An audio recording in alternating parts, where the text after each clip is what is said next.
Affordable cars aren't quite popular anymore, but the 2025 Hyundai Elantra Hybrid kind of bringing that back.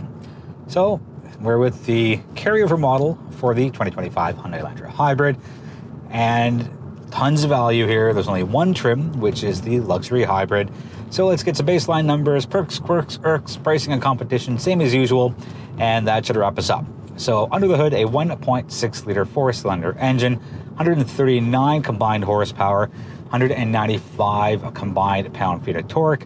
It's a 6-speed DCT, no CVT or IVT as Hyundai calls it, and it is front-wheel drive only, which is fine. Starting off with the perks, there's a lot of them. We'll start off with the drive feel. It drives surprisingly well for a hybrid. Now, hybrids aren't known for excellent drive quality. They are far more function over fun. And this isn't quite a fun car. It's not like the Elantra N, but it's got a decent amount of power. It's got some pickup. It's a little on the lively side, and not entirely bland and vanilla. So I'll give the driving definite safe spot in the perks pile. Now, the fuel consumption is going to be one of the key drivers here if you are looking at a hybrid.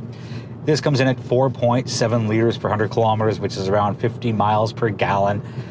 And you can go nearly 1,000 kilometers on a full tank fuel, 87 octane for that matter, here in the Elantra Hybrid. And that's the name of the game if you are looking at something that's not strictly gasoline only.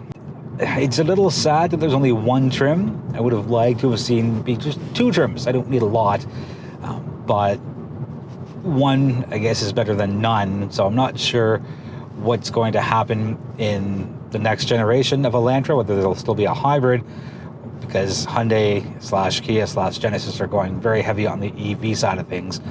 So maybe there'll be at least a plug-in hybrid. The list of standard features are very long, and I'm happy that Hyundai went pretty much all in on this, as opposed to going with something in the middle-ish with not so much on the standard feature side. So you get your 3-stage heated seats up front, you get a heated steering wheel, you get a sunroof, single panel, but some beats none. You get 2 large screens here, one for your instrument cluster, one for the infotainment system. You get wireless charging, an upgraded 8-speaker Bose audio system, which sounds pretty good. Leatherette seats, you get a 64 color ambient light setup.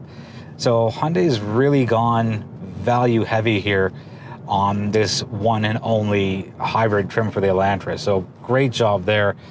Standard safety, all the usual things that you'd expect. So blind spot monitoring, rear cross traffic alert, lane keep assist, lane departure warning, and a bunch of other things. Again, going back to one trim, I think they had to really jam as much in here as possible. And I'm okay with things like a manual adjustable driver's seat. I don't care. I would much rather have that than have them skimp out on safety. A little more on the driving side before we move on to the quirks. The hybrid system is really good here, and usually with self-charging hybrids you have to be really sensitive with the accelerator to get that hybrid system to activate. But here I find it very eager to activate, and it just wants to be used. And right now I'm doing 50 kilometers an hour and my RPMs are at a flat line 0, and I'm not even trying to get the battery engaged. It's just doing it. I know it's automatically, but it's doing it with minimal effort on my behalf. This is an underrated perk, but there's a hood on top of the instrument cluster. It takes away a lot of the glare, and some don't have that. So again, a small thing, but on sunny days like today, I absolutely notice, and more importantly, appreciate it. The last perk is going to be price, and I'll dig into a lot more of that once we hit the pricing section, but it's a touch over $31,000 for a Canadian MSRP, so the price is absolutely right here. On to the quirk side of things, and there's just one. If you opt for the light gray interior, like you see here, the driver's side door has this nice light gray insert, and it looks so classy and elegant and not quite luxurious, but it looks premium. Over on the passenger side door, it's all black, and this little piece that sticks out with a handle, it's also in white. I thought it was, maybe a little oopsie on behalf of the manufacturing of this, but no, this is the way it is. This is how it comes from the factory, and It's, again, the only quirk that I could find. I'm surprised I hadn't noticed it before. It was a good couple of days of driving this, and I was doing a short social video, and I'm like, I don't really know why this is like this. Did some digging and found out, well, this is just how it is. On to the Irk side of things, and there's only two. First world problem here, and it's the wired Apple CarPlay. I know, but it's CarPlay compatible. I think even if they had to up the price by a few bucks, I think having that wireless Apple CarPlay, which would work so nicely with the wireless charging, would be nice to have. Definitely not a have to have. And the other irk is that it's a little noisy when the gas engine kicks in. Right now, again, flatlining with 0 on my RPMs. I'll step down and get out of the battery mode. So not terribly noisy, but it definitely a little on the noisier side compared to some of the other self-charging hybrids in this class. On the pricing side, it is a measly $31,099 for the Canadian MSRP, so that's around mid-20s for our friends over in the States. What a deal, what a steal. I like just all the things you're getting here for, again, $31,099. The choice between black and light gray for the interior, no charge on that. On the competition side, let's start with the Civic. There's only 2 trims available for the Civic Hybrid. Your lower trim is $33,600 and the top trim is $37,100. So I feel that the Elantra Hybrid has a lot more value for a lot less money. And over to the Corolla side. So the Corolla LE, which is front wheel drive, just like this, which is their base trim, comes in at $27,090. You don't get nearly as much as you do here. Again, LE is the Corolla base trim, hybrid or not. Now, the most expensive Corolla hybrid sedan, which is the XSE, rings in at $36,355, so significantly more than what we have here. And I think the big advantage Hyundai has is that they've found that balance between pricing and value.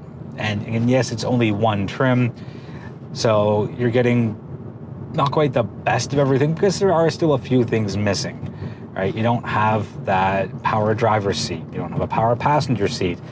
You don't get a height adjuster on the passenger seat either. Again, very first world problems. As long as the driver's seat has the height adjuster, I think that's all that matters. Where the Corolla and the Elantra hybrid are very similar are on the fuel consumption side, because they're both rated at 4.7 liters per 100 kilometers. And the Civic in its form comes in at 4.9 liters. Part of the equation that should be looked at very carefully when picking a hybrid is A, how much more it is than the gas equivalent, and B, how long it's going to take you to recoup that. So here it's $2,500 more to get a luxury hybrid versus the luxury trim off the Elantra. And taking a look at the natural resources, Canada figures between what it costs to operate the gasoline luxury versus the luxury hybrid, and the numbers are on the screen for you. It's not too much, and the overall number you should care about is that it's a little over 4.5 years, again, based off the natural resources Canada figures, to bring yourself even. So if you're planning on having this for more than 4.5 years, then you're, quote unquote, up as far as your finances go with your fuel costs. If you plan on only having it for a couple of years, well, the savings just aren't quite there. But again, it depends on your lifestyle, what you do, how you do it, what your plans are for the vehicle. Again, almost 1,000 kilometers per full tank of fuel is pretty impressive. And if you're doing longer road trips, you'll save a lot of money there. Again, everybody has different needs with their vehicle and different behaviors. That's going to wrap it up for the 2025 Hyundai Elantra Hybrid. Let me know if you have any questions on what you've seen. I'm more than happy to get you answers as soon as possible. And I'm also more than happy to engage in respectful conversations online. I invite you to join our social media platforms. We are on all of the major ones. Without you, there is no modern motoring. So I thank you, I appreciate you, and I look forward to seeing you in the next video.